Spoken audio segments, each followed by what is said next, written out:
Well, to some extent it is avoidable, but that depends upon the cause. And let us take, for example, it varies at different ages.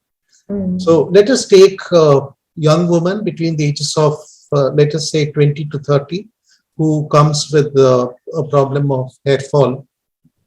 Generally, when I assess such women, we need to look out for one of the most common problems that women face is nutritional deficiency in our country. And that holds true even in Western countries also. We must understand that there is a very essential difference between women and men, in the sense that the hormonal profile in the body is different between women and men. And second, women have their menstrual periods during which they tend to lose a lot of blood, and therefore they tend to lose a lot of iron sources.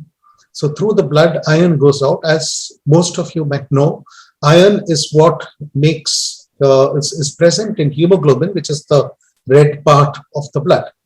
So when they lose iron at regular intervals, they need to be boosted up nutritionally. So I would say that nutritional deficiencies are easily the most common cause of hair loss that we have found in all our patients. I've been tracking patients over the last so many years, and practically all of them have improved once we correct the nutritional deficiency. But there are certain other causes.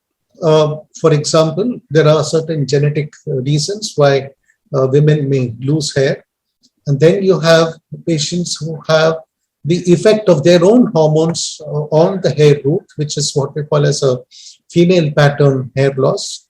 The equivalent for that is the androgenic alopecia, which is what you see in men, otherwise known as male pattern hair loss, which many young men, if you recollect, you'll see at the ages of 20 or 21, they'll start balding, especially with the receding hairline, and gradually goes backwards. In a woman, the female pattern hair loss would affect the central pattern, the central area where they tend to split the hair in India. And that kind of hair loss is also fairly significant. The treatment varies a lot between all these conditions. And I would be failing in my duty if I did not mention two very important things. I don't want to go through a whole list, because this is the morning time and you are just getting started with your questions. So, but two very, very important areas are sometimes the immune system can work against your own hair. The immune system tolerates a lot. So the hair actually is like a foreign protein. Very interestingly, the hair root is an area of immune privilege, which means it doesn't get affected by the immune system, even though it's a foreign protein. But if the immune system damages, people lose hair in patches. That is what we call as alopecia areata.